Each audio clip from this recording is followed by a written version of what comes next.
የሚታይ ነገር አይደለም። በዚህ ሀገር ሁኔታ ካየነው ሰዓቶቹ በሙሉ ከገንዘብ ጋር የሚሰሉ ናቸው። ይህንን ሁሉ አስትቶ ያመጣችሁ የእግዚአብሔር ፍቅር፣ እግዚአብሔር ከእናንተ ጋር ያለው በጎ ፍቅር፣ እናንተ ደግሞ ለአባታችሁ ለመድኃኔዓለም የምትሰጡት መልስ ነውና ይህንን እድል እግዚአብሔር ስለሰጠን አምላካችን የተመሰገነ ይሁን። ሲጠሩት አቤት የሚል ታዛዥ ነው። ሲጠሩት አቤት የማይል ደግሞ አመፀኛ ነው። ከአመፅ ሳይሆን ከታዛዥነት ከሚታዘዙት ልጆቹ ጋራ የቆጠረን የመረጠን የአባቶቻችን አምላክ በቀሪው ዘመናችንን ጎደሏችን ሞልቶ በክብሩ በፊቱ አጽንቶ እንዲያኖረን ከምንሰማው መከራ ሁሉ አምላካችን እንዲታደገን ፈቃዱ ይሆንልን። በምድር ላይ ታይቶ የማይታወቅ ታላቅ መከራ ይሰማል፣ ታላቅ መከራም ይሆናል። በዛን ጊዜ ሰዎች ሞትን ይለምኑታል፣ ሞትም ከነሱ ይሸሻል ተብሎ ተጽፏል። በዚህ ጊዜ ሞት በሰዎች ሕይወት ላይ ስቃይ የሚያመጣው የአምላካቸውንና የአባታቸውን ጥሪ አልሰማ ባሉት ላይ ነው። የአባታቸውን የአምላካቸውን ጥሪ በሚሰሙት ሰምተው ደግሞ አቤት በሚሉት ግን ሞት አይሆንም፣ ሕይወት ነው የሚሆነው። ስለዚህ አምላካችን ሕይወትን ያብዛልን።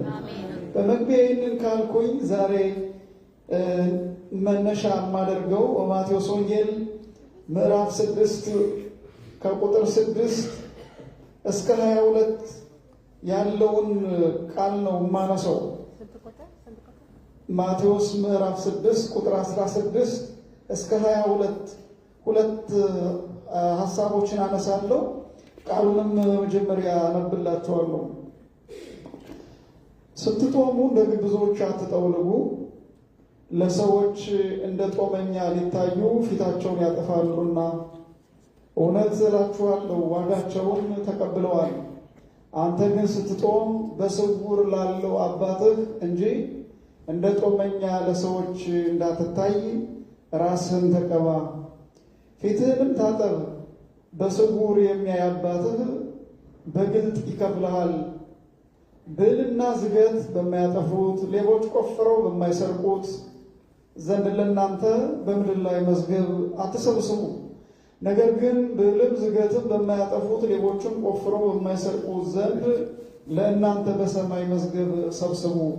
መዝገብህ ባለበት ልብህ ደግሞ በዚያ ይሆናል።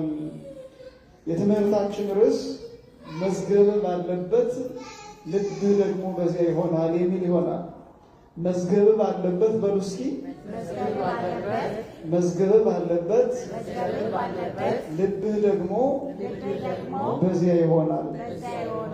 ይህንን ቃል የተናገረው አምላካችን መድኃኒታችን ኢየሱስ ክርስቶስ ነው። የጻፈው ደግሞ ከአራቱ ወንጌላውያን መካከል ቅዱስ ማቴዎስ የተባለው የእግዚአብሔር ሰው የእግዚአብሔር ጥሪ በፈቃድ እሺ ብሎ የተቀበለው እርሱ ነው የጻፈው። ቃሉ የተነገረው ታላቁ ስብከት ወይም ደግሞ የተራራው ስብከት ተብሎ በሚታወቀው ክፍል ውስጥ ነው። ታላቁ ስብከት ወይም ደግሞ የተራራው ስብከት ተብሎ የተሰየመው ማቴዎስ ወንጌል ከምዕራፍ 5 ጀምሮ ያለው እስከ ምዕራፍ 8 ያለው ክፍል የተራራው ስብከት ወይም ደግሞ ታላቁ ስብከት ተብሎ ነው የሚታመነው በእኛ ቤተክርስቲያን። ለምን የተባለ በዚህ ውስጥ ያልተነገረ ሐሳብ የለም። በዚህ ውስጥ በምድር ላይ ያሉ የነገስታት አኗኗር፣ የገዦች አኗኗር፣ የተገዦች አኗኗር፣ የሃይማኖት መስፈርት፣ ሁሉም ነገር ተነግሯል። እንዴት መኖር እንደሚገባ የዋሃን ሁኑ፣ የዋህነት፣ እግዚአብሔር መፍራት፣ እግዚአብሔርን ማየት ከእግዚአብሔር ጋር በሕይወት እንደሚያኖር እየተነገረ ነው የመጣው በምዕራፍ 5 ላይ። ምዕራፍ እየቀጠለ የሚመጣው ምዕራፍ 6 ደግሞ ስለ ምጽዋት ከሰዎች ጋር ስለምናደርገው መስተጋብር በምጽዋታችን ወቅት በምንሰጥበት ወቅት ሰው ምድራዊ ብቻ ነገር አድርጎ እንዳያስቀርብን የሚያሳይ ሆኖ ይመጣና 16 ላይ ደግሞ 16 ላይ ጀምሮ እያነሳ የሚሄደው ስለ ጾም ነው። ጾም ለሰው ልጆች እጅግ አስፈላጊ ሁኔታ ነው። አምላካችን መድኃኒታችን ይህንን አድርጎታል። ጌታችን አምላካችን መድኃኒታችን ኢየሱስ ክርስቶስ ከተጠመቀ በኋላ በዮርዳኖስ ላይ ያለውን ኃጢአት ረግጦ ካጠፋ በኋላ በትእዛዛት የተጻፈውን ተብሎ እንደተጻፈው እሱን ካስወገደ በኋላ ሳይውል ሳያድር ወደ ጾም ነው ሄደው። ለምን? በምድር ላይ ያለው የሰይጣን የተዋቀረ የጠላት ኃይል የሚወገደው በማይታየው እንደመጣ ሁሉ በማይታየው ነገር ስለሆነ ቀጥታ ወደ ጾም ነው ሄደው። ከዛ በኋላስ ከጾመ ከጸለየ በኋላ ወጣ። ከዛ በኋላስ ሰይጣን ቀረበ። ከዛ በኋላስ ፈተና መጣ። ፈተናው ሁሉ ድል አደረገ። ከዛ በየደረጃው ለኛ ደግሞ ድል የምናደርግባቸውን ነገሮች እያስተማረን መጣ። እዚህ ምዕራፍ 6 ቁጥር 15 ላይ የተጠቀሱ ሰዎች አሉ። እነዚህ ሰዎች ግብዞች ይባላሉ።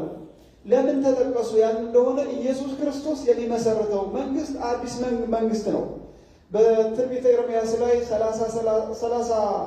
31:30 እንደተነገረው አዲስ ሰማይና አዲስ ምድር ሁሉን አዲስ አደርጋለሁ ተብሎ በነቢዩ በኤርምያስ ተነግሯል። ትንቢትና ሁሉን አዲስ ያደርግ በዛን ሰዓት የሚጾመውን ጾም ሁሉ ጨምሮ ነው ሁሉን የሚለው እና በዛን ሰዓት ሰዎች ሲጾሙ እግዚአብሔር የማያየው ጾም ይጾሙ ነበረ። የእነዚህ ሰዎች መጠሪያ ደግሞ ግብዞች ይባሉ ነበር። ግብዞች ተብለው ይታወቃሉ። እንዴት ነው ግብዝነት ለምን ተጠቀሰ? እንዴት እነሱ ይጾሙ ነበረ ብለን ስንመለከት እነዚህ ሰዎች በሚጾሙበት ወቅት ጎዳና ላይ ሆነው እንደሚጾሙ በአደባባይ ለሰው አዋጅ ይናገራሉ። ሰውነታቸውን ያዝላሉ፣ ጾመኛ ይመስላሉ እና ግብዞች አላቸው። እና የአዲስ ኪዳን ጾም ግን እኔ የምፈልገው ጾም ግን ይህ አይደለም ነው። በነቢዩ ኢሳያስም እንደተነገረው እኔ የምፈልገው ጾም ይህ አይደለም። በቅዳሴው ላይ መልስ እንደተሰጠው ህብስተ ከፈትት ኢሳያስ ቤ ኢሳያስ እንደተናገረው ምግብህን ለሌላ ቆርሰህ ስጥ፣ አካፍል፣ በጎ ነገር አድርግ ነው እና እግዚአብሔር የሚወደው እሱ ነው እንጂ እየጾሙ በጡጫ በጉልበት ሰውን በማንገላታት በመግደል በማስገደል ክፉ ስርዓት በመስራት የሚጾም ጾም ስለነበረ በዛን ዘመን የነበረው ጾም እግዚአብሔር ይህን አልፈልገውም ማለት። እዚህም ላይ እነኝህን ሰዎች ጠቀሳቸው። እንደ ግብዞች አትሆኑ። ግብዝነት የሚለውን ቃል ሲብራራ ግብዝ ማለት ሁለት ማንነት ያለው ማለት ነው። ሁለት ገጸ ባህሪ የሚተውን ማለት ነው።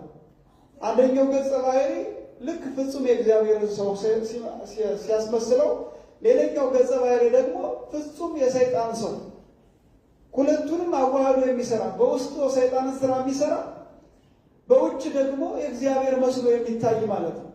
አሁን እግዚአብሔር ያረቅልንና እንደዚህ ለብሰን ሰው ሲያየን ፍጹም መልአክ ነው የምንመስለው አይደል? ውስጣችን የሚያውቀው እግዚአብሔር ነው። እያንዳንዳችን የሚረዳው መንፈስ ቅዱስ ነው። ልክ እንደዚህ ሁሉ እነኚህ ግብዞች ሰዎች ናቸው፣ ግን ተጠሩበት። ሁለት ስራ ነው የሚሰሩት። በውስጣቸው ክፎች ናቸው፣ አረመኔዎች ናቸው። በማቴዎስ ወንጌል የ23 ላይ እንዲሁም ምን ብሏቸዋል? እናንተ የተለሰነ ኖራ የምትመስሉ የተለሰነ ኖራ ወይም ደግሞ ኖራ የተሰራበት መቃብር የምትመስሉ በውስጡ ግን የሞት አጥንት ያለበት የሚሸትና የማያስቀርም እንደዛ ናችሁ አለ። በዛን ዘመን በነበረው ፍልስፍና ሰው ሲሞት እገሌ ነው የሚባል ከሚያበራ ላይክ እንትን ይሰራና ያ መቃብሩ ከላዩ ላይ ኖራ ይሰራል። ያ መቃብር ከሩቅ እንደ የገሌ ነው ተብሎ እንዲታይ ማለት ነው። ልክ እንደዛ ውስጡ ግን የያዘው ውጩ ቢያምር ውስጡ የያዘው መጥፎ የሆነ ነው፣ አጥንት ነው፣ ሙት ነው የያዘው ነው። እናንተም ደግሞ ጸባያችሁ ከላይ ያማረ ቢሆን ውስጣችሁ የሞተ ነው። እግዚአብሔር ከዚህ ይሰውራል። የሞተ ነው የያዛችሁትና እነዚህ ሁለት ሰዎች ሁለት ገጸ ባህሪ የሚተውኑ ተዋንያን ሁለት ማንነት ያላቸው ነው እና እነሱ በምድር ላይ ብቻ ተዋጋቸውን ተቀብለዋል ይላል። እንግዲህ በስውር ስናደርግ የምንቀበለው በስውር ከሚሰጠው እግዚአብሔር ነው። በምድር ስናደርግ ደግሞ የምንቀበለው ምድራዊ ነገር ነው። ስለዚህ ምናለ ጊዜ ጌታ ኢየሱስ ክርስቶስ ሌላም ጊዜ ስታነቡ ለሰዎች እንደ ጾመኛ ሊታዩ ፊታቸውን ያጠፋሉ፣ ፊታቸውን በቃ ያከሳሉ። ጦሙ ገደለኝ ነው፣ ስለ ጦም ነው የሚያወሩት። እሱ ዋጋ የሌለው ነው። እውነት እውነት እላችኋለሁ ዋጋቸውን ተቀብለዋል ይላል። ስለዚህ ስትጾም እንደምትጾም አትናገር። እንዲሁም ምን ይላል መሰላችሁ? ቁጥር 18 ላይ አንተ ግን ስትጾም በስውር ላለው አባትህ እንጂ እንደ ጾመኛ ለሰዎች አትታይ። አያችሁ? በስውር ያለው አባታችን በግልጽ ከኛ ጋር ነው። በስውር ያለው አባታችን በግልጽ የሚያስፈልገንን የሚሰጠን ነው። በስውር ያለው በቀራንዮ ላይ የተሰቀለው ደሙን ያፈሰሰው ስለኛ መከራ የተቀበለው የማይገባውን ነገር ስለኛ የተደረገበት እሱ ነው። እሱ በግልጽ ይከፍላል እንጂ ለሰው አትናገር ነው። የኛ ግን አሁን ከዚህ ነገር ጋር ስንመለከተው አሁን ያረጀናል መሰላችሁ። ጾሙም መቼስ መጾሚያ የለም። በየአይነቱ ግፌው የጦም ዶሮ የጦም እንትን በቃ ዶሮ ነው ሁሉንም ተክቶ ነው የሚቀርበው በጾም ወቅት። ይገርማችኋልና እንደዚህ አይደለም አመጋገባችንን ጋር አብሮ ተያይዞ። ግን አባቶቻችን የሚያደርጉት በስውር ነው። እያደረጉ እንዳላደረጉ ይናገሩ ነበር። በተለይ የንስሐ ጾም ከእግዚአብሔር ጋር የመገናኘት የግል ጾም አለ። ይህንን አሁን የምንጾመውን ትልቁ ጾም አብይ ጾምን አባቶቻችን በ325 በኒቅያ ጉባኤ ነው ለመጀመሪያ ጊዜ ውሳኔ የተላለፈው። በኒቅያ ጉባኤ አርዮስን ከወገዙ በኋላ ጌታ ኢየሱስ ክርስቶስ የጾመው ጾም ሁሉም ሰው ሊጾመው የሚገባ ነው።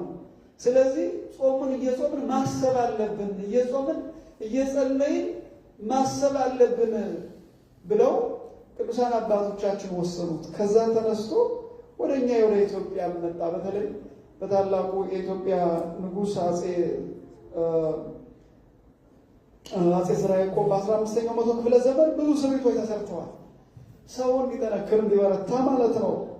እና ይሄ የጌታችን የኢየሱስ ክርስቶስ ጾም ሁሉም ሰው የሚጾመው በክርስቲያኖች ዓለም የታወጀው ነው። ደጋግመን እንደምናገረው ክርስትናው እስከ 331 ድረስ ወይም እስከ ኬልቄዶን ጉባኤ የሚባለው እስከዛ ድረስ አንድ ላይ የመጣ ነበረ። አሁን ድርጅት የገሌ ድርጅት የሚባል አልነበረም። ክርስቲያን ብቻ ነበር። እና እነኚህ አባቶቻችን ከዛን ጀምረው የጾሙት መጡ። መጨረሻ ላይ በጣዖት አምልኮ ውስጥ የነበሩት ክርስትናውን እንደ ግብዝ ነው የያዙት። ግብዝነት እንዳልኳችሁ ግብዝነት ማለት ትርጉም ምን ማለት ነው? ግብዝነት ማለት ትርጉም ምን ማለት ነው? ግብዝነት ማለት ትርጉም ምን ማለት ነው? ሁለት ማንነት ያለው ማለት ነው። ስለዚህ እነኚህ ወደ የኬልቄዶንን ጉባኤ ተቀብለው የሄዱት ወይም ደግሞ ክርስቶስ ሁለት ባህሪ አለው ብለው ያመኑት እነሱ ሲመጡ ክርስቶስን የተቀበሉት ከጣዖታቸው ጋር ነው። የጣዖታቸውን ባህል አለቀቁ። ክርስቶስ ፍጹም አካል፣ ፍጹም ሰው፣ ፍጹም አምላክ ነው ብለው ያመኑት ደግሞ ያመኑት ከልብ ነው። ራሳቸውን ሰጥተው አንዲት ነፍስ አንዲት መንፈስ ነበረቻቸው እንደተባለው በአንድ መንፈስ ስለሆነ ያምኑት የነበረ ከልብ ራሳቸውን ሰጥተው ነበር የሚያምኑ። እነኚህ ግን እሱን ስለማይቀበሉት እንዲሁ እየተወኑበት ይኸው እስከዛ ድረስ ይተውኑበታል። የሆነ ነገር ሲሆን ጂሰስ ይላሉ፣ ግን ውስጣቸው ላይ የለም። ቋንቋ አድርገውት ቀርቶ ማለት ነው። እና እኛ ግን ኦሪየንታላውያን ወይም ደግሞ ክርስቶስ ፍጹም አምላክ ፍጹም ሰው ነው ብለን የምናምን እንደዛ ምናምነው ነው የምንናገረው። ስንደነግጥ ስሙ ስንጠራው ከልባችን ነው። እሱ ደግሞ በግልጥ ስንጠራው በስውር ይረዳናል። የሚገርመው ከስንት መከራ አድኖናል፣ ከስንት ስቃይ አድኖናል። ዘመናችን ጊዜያችን ወደኋላ ብትቆጥሩት ስንት ገደሎችን አውጥቶናል። ስንት ከክፉ ሰው እጅ አትርፎናል። ስንት ከክፉ ሰው አፍ አትርፎናል። ስንት ጊዜ ከሞት አድኖናል። በግልጥ የሚመጣውን መከራ ስንት ጊዜ መድኃኔዓለም ታድጎናል። እና ይሄ ሁሉ የኛ ትርክና አይደለም፣ ወይም ደግሞ ጊዜ ሲመጣ እንደ ሜታፊዚክስ በሁኔታዎች የሚለካ አይደለም። እርሱ በተግባር ለኛ በስውር ማንኛውም ነገር ስለሚሰጠን በግልጽ እንረከባለን ማለት ነው። እና ሲጠቀለል በምንጾምበት ጊዜ በስውር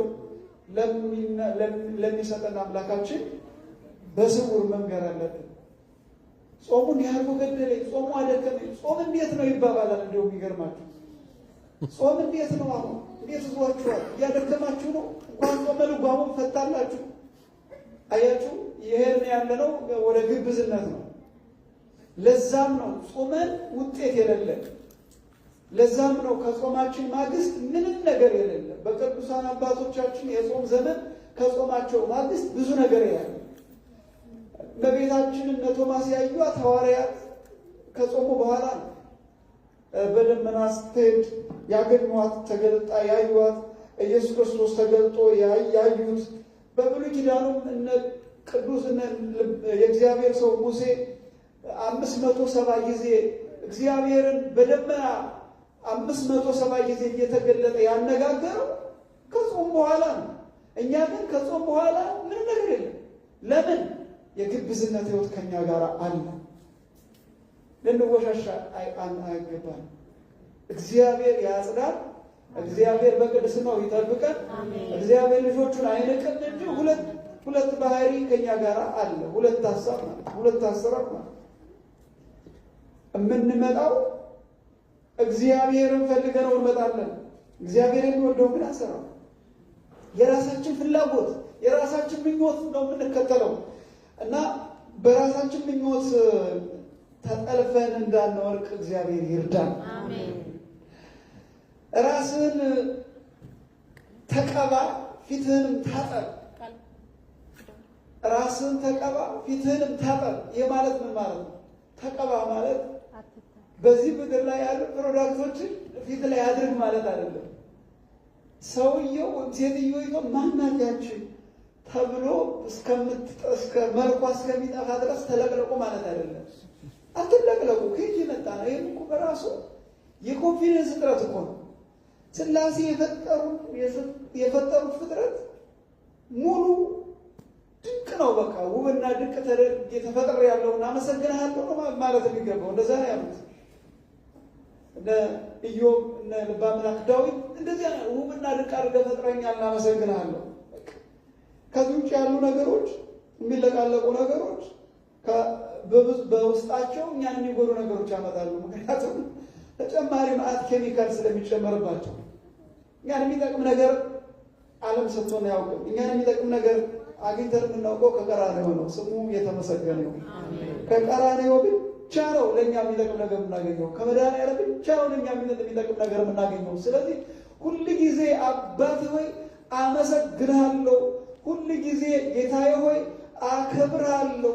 በጉድለታችንም ሰዓት፣ ጽድቅ በሰራንበትም ሰዓት፣ ኃጢአት በሰራንበትም ሰዓት ተመስገን፣ ነገ ያንተ ነኝ፣ መጨረሻዬን አሳምር፣ ከአንተ ጋር በልጅነት መንፈስ እንድኖር እርዳኝ፣ ደካማነቴን አግዝ ብለን እንጸልያለን። ምክንያቱም የዚህ ዓለም እንትን እንኳን ለእኛ ቀርቶ እሱን ራሱ እንዴት አድርገን አካልበን እንደሰቀልነው ታውቃላችሁ። ድንግል ማርያምን እንዴት አድርገን እንዳሰቃየን ታውቃላችሁ። በንጽህና በቅድስና ቤተ መቅደስ ነው፣ ቤተ ቅዱስ አትኖርም። ከዚህ በኋላ ይበቃታል። በመንፈስ ቅዱስ የመጣውን የክርስቶስን ሰው መሆን ነው። ይሄማ መሆን የለበትም። ያለ ሕግ አድርጋለችና መርዝ እናጠጣት። መርዝ እየበጠበን ቅዱሳን የመጋት ታሪክ ነው ያለን። መርዝ ጥላቻ፣ የንግግር መርዝ፣ የጥላቻ የፍቅር እንትን የለም። እንደ ማር እንደ ወለላ የሚጣፍጠው የእርሱ የመድኃኒዓለም ፍቅር ብቻ ነው። ቀራንዮ ላይ ያለው ብቻ ነው። እሱን ስንመለከት ብቻ ነገሮቻችን በሙሉ ይጣፍጣሉ። እሱን ስናይ ብቻ በውስጣችን ቅባት መጸጋ፣ ቅባት መሰጠት ወይም ከእግዚአብሔር ጋር ራስን ተቀባ ማለት ተዘጋጅ፣ ለጽድቅ ተዘጋጅ፣ ለእውነት ተዘጋጅ፣ ልብህን በበጎ ነገር አጥብቅ፣ ልብህን በመልካም ነገር እሰር፣ ራስህን በመልካም ነገር ያዝ ነው። እንዲህ ቅቤ የተለቅለቅ ወይም ደግሞ በፍቅር ተነስ፣ የፍቅር ትጥቅ ታጠቅ።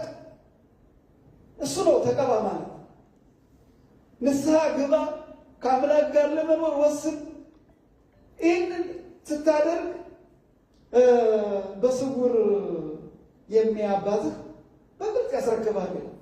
መቼ ነው አቤ ብሩካን ላዌ እዚያ መጨረሻው ሰዓት ላይ ነው አባቴ ብሩካን ሲባል በዛ ጊዜ ምን አድርጌ ነው ይህ ሁሉ የሰጠኸኝ እንላለን። ከዛ በፊትም ጠበቀው በዚህ ምድር ላይ ያው እኛ መንግስተ ሰማያትን ብቻ እየጠበቅን በዚህ ምድር ላይ መክሰር የለብንም። መንግስተ ሰማያት የሁሉም ስጦታ ናት። ግን ከዛ በፊት ደግሞ መንግስተ ሰማያት ሰማያ ማይከለክሙ ተብለናል። መንግስተ ሰማያት ከእናንተ መካከል ያለው እህቶች ሁለታችሁ ብትጣሉ ሰይጣንን ያርቅላችሁ። ጠብ የለም፣ በመድኃኒዓለም ስር ያለ ነው። እንደ ሁለት ሰው ቢጣላ በእናንተ መካከል ምንድን ነው ያለው? ሲኦል ነው ያለው። ሁለት ሰው ቢነጋገር በእናንተ መካከል እርቅ ከሌለ ሲኦል ነው ያለው። ሁለት ሰው በፍቅር ቢኖርስ በእናንተ መካከል ምን አለ? መንግስተ ሰማያት አለ። በጣም መካከል ሲኦል ነው ያለው። በፍቅር መካከል ደግሞ እግዚአብሔር ነው ያለው። ይህን የተናገረው ራሱ ኢየሱስ ክርስቶስ፣ ነቢይ ያልተናገረው፣ ሐዋርያ ያልተናገረው፣ ሰባኪ ያልተናገረው። በደንብ አድርጋችሁ በዚህ ዘመን በተለይ በጣም መጠንቀቅ ያለብን የምንሰማውን የምትሰሙትን ነው። ዓለም ብዙ ሾህ ነው እየተወረወረ ያለው። ሾህ ጫካ፣ ሶሻል ሚዲያው ጫካ ነው። በሶሻል ሚዲያ ጫካ ውስጥ ባበዱ ሰዎች፣ የሜንታል የአእምሮ ችግር ያለባቸው ሰዎች፣ መመርመር የሚገባቸው ሰዎች፣ አእምሯቸው ተመርምሮ መታየት የሚገባቸው ሰዎች የሚናገሩትን ደግፎ መከሩን የሚያይ ሰው አለ። ልሰሙት የሚገባ ቢኖር የእግዚአብሔርን ቃል ብቻ ነው። የሚናገር ቢኖር እንደ እግዚአብሔር ይናገር ነው። የሚናገር ቢኖር እንደ እግዚአብሔር ብቻ ይናገር ነው። እንደ እግዚአብሔር ሀሳብ ብቻ ይናገር ነው። ከገንዘብ ጋራ ከድርጅት ጋራ ራስን ለማኖር ያው ተደራጅቶ የግል ፕሌሊስት ከፍቶ መኖር ይቻላል። ግን በሃይማኖት እየተደራጁ በጸበል ስም እየተደራጁ በቤቱና ስም እየተደራጁ እንደዚህ አይነት ቤቱና ድርጅት የለውም። በነገራችን ቤቱና ራሱ ክርስቶስ ነው። የጸበል አገልግሎትም ቢሆን ዋና ሜን አይደለም። ሰይጣን እንዴት አድርጎ ሰዎች እንደሚያታሉ ተመልከቱት። የሐዋርያት አገልግሎት ምንድን ነው የነበረው? ሐዋርያት የነበረው ዋናው አገልግሎታቸው ምንድን ነው? በመጽሐፍ ላይ እንደተጠቀሰው እኛ አንድ ልብ አንድ ሀሳብ በሐዋርያት ስራ ላይ የነበራቸው ሰዎች ተጣሉ። የተጣሉት በእንጀራ ነው። ለእኔ ቤተሰብ እንጀራ ሲደረግ ዳቦ ሲደረግ ወጥ ሲደረግ ያሳንሱኛል፣ ለእነሱ ደግሞ ያበዛሉ። በቃ አድሎ እንዳለ ክስ ቀረበ ለሐዋርያት። ከዛ በኋላ ሐዋርያት ምን ብለው መለሱ? እኛ ማዕድን እናገለግል ዘንድ የሚገባ አይደለምና ከእናንተ መካከል በምግባራቸው ንጹሐን የሆኑትን መርጣችሁ ለዚህ ስራ ሹሙ አሏቸው። 5 ዲያቆናት ቅዱስ እስጢፋኖስ ያለበት 5 ዲያቆናትና ሮኮሮስ የተመረጡት በዚህ ጊዜ ነው እንጂ አንድ ሐዋርያ ስለ እንጀራ ብቻ ሲሰብክ አይደለም የሚውለው። ስለ እንጀራ ስለ ምግብ የሚሰብክ ሰው ካለ እሱ የሃይማኖት ስብከት አይደለም፣ እሱ የግል ንግድ ነው።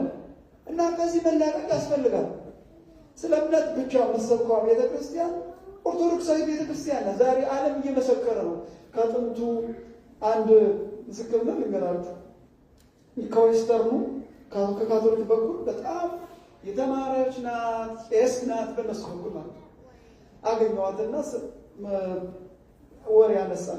መኪና ላይ መስቀል አለው፣ ፊት ለፊቱ ላይ መኪና መስቀል አለው። የእናንተን መስቀል ይኖራችሁ ክርስቲያን ነን እና ለጥያቄ መልስ ይሆናቸዋል።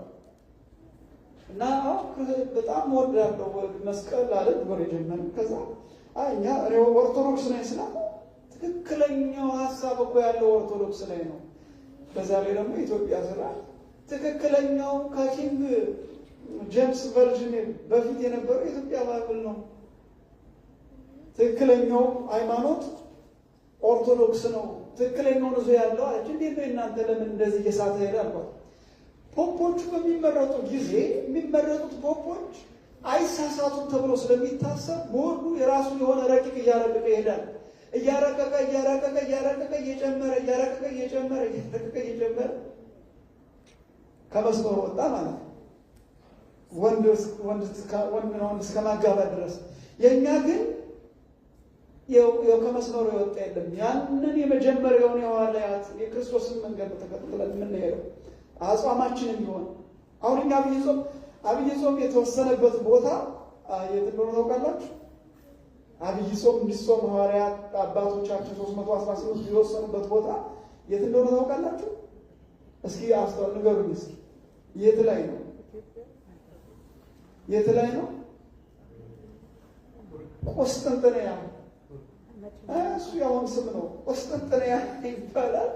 ቆስጠንጥንያ አሁን ደግሞ ያሁሉ ስንት ሊቃውንት ቅዱስ ዮሐንስ አፈወርቅ ስንት የሰበኩበት ሰው ትቶት እግዚአብሔርን ለሌላ ተገልብጦ አሁን እንዳለ ቱርክ፣ እስታንቡል የመጀመሪያው ስም ቆስጠንጥንያ ነበረው።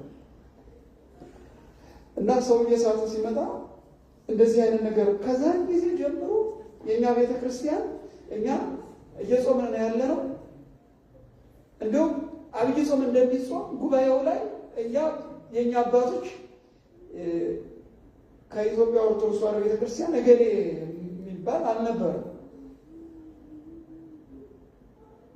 ብዙ በግብጽ በኩል እንደዚሁ መነኮሳት ኢየሩሳሌም ይመጣሉ። ጉባኤው ላይ ግን ኢትዮጵያዊ መነኩሴ አልነበረም። ግን ከነሱ በላይ እኛ አማኞች ነን። ከነሱ በላይ እኛ ተቀባዮች ነን። ከነሱ በላይ እስክንድርያውያን የነበሩ እስክንድርያ በጣም አስቸጋሪዎች ናቸው። ከነሱ በላይ ግን እኛ አማኞች ነን።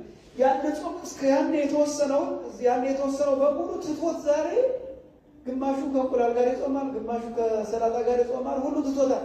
እስካሁን ይዞ ያለው ግን ማን ነው? ኢትዮጵያዊ ብቻ ነው። እስቲ አሁን 2018 ነው። ከ2018 325 ትቀንሱ ስንት ይቀራል? አሁን ስንት ነው ዓመተ ምህረቱ? ዘመን ከተቆጠረ ማለት ክርስቶስ ስንት ነው ዓመተ ምህረቱ? 2018 ከ2018 ሲቀነስ 325 ስንት ይቀራል? ቀንሱ በካልኩሌት ነው። በካልኩሌት ቀነሱ። ያንተ በሀሳብ እና ድረግማችሁ የመጣችሁ ድካሙ ከባድ ነው። ስንት መጣ? ስንት መጣ? አንድ ሺህ ማነው? 300 ከ2018 ሲቀነስ 325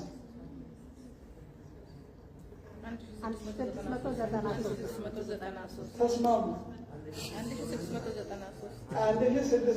1693 ይህንን ያክል ዓመት እየጾመች ያለችው የእኛ ቤተክርስቲያን ነው። 325 ማለት ጉባኤ አብይ ጾም እንዲጾም የተወሰነበት አርዮስ የተወገዘበት ነው። እሱን የቀነስ ነው። አሁን ያለነው 2018 አለ።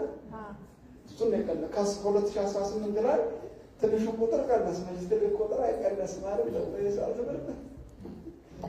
እና ይህንን ያክል ዘመን እየጾመች ያለች እስከ ክብር ያለች ለዚህ ነው። ሌሎቹ ሁሉ ራሱ ትክክለኛው እምነት ያለው ትክክለኛው መንገድ ያለው ኦርቶዶክስ ላይ ነው፣ ከሁሉም ደግሞ ኢትዮጵያ ላይ ነው የሚባለው ዝም ብሎ እንዳይመስላል። እሱ ብቻ አይደለም። ዛሬ በጦርነት በዓለም የምታወቀው ወይም ደግሞ እየታወቀ ያለችው ምሕረት ያውርድ አሁን ኢራን በዛን ጊዜ ነነዌ የምትባለዋ ኃጢአት አበዛችና ልትቀሰፍ ሆነ። ከዛ እግዚአብሔር ድምፅ መጣ። አሁን ነነዌ ላይ የሚጾመው 3 ቀን አሁን እሱን ያውቁት ማንም ያውቀው እየጾመ ያለ ማን ነው? ይህ ሀገር የኢትዮጵያ ኦርቶዶክስ ተዋሕዶ ቤተክርስቲያንና ትክክለኛን እውነቷን ነው። ፖፕ በተመረጠ ቁጥር ሀሳብ እየተጨመረ እኛ ከኦሪጂናሉ ወጥተናል። የእናንተ ግን የሚመረጡ ጳጳሳትም ሁሉ የነበረውን ነው ይዘው የሚያስኬዱት ነው። ኦሪጂናሉ እሱ ነው፣ መወደው እሱን ነው አለ። እንደኛ ስንፍና፣ እንደኛ አለመናገር፣ እንደኛ አለመስበክ ሰይጣን እንደመረባረቡ እውነት አይደበቅም። እውነት ማን ነው? እውነት ማን ነው? ኢየሱስ ክርስቶስ ነው። ዓለም ቢረባረብ መልሶ እንዲመሰክር ነው። በተለይ በዚህ በቴክኖሎጂ ዘመን እየረዳን ያለኛ ነው። እኛ ሳናውቅ ሌሎቹ እየሰበኩት ነው፣ ሌሎቹ እየተናገሩት ነው።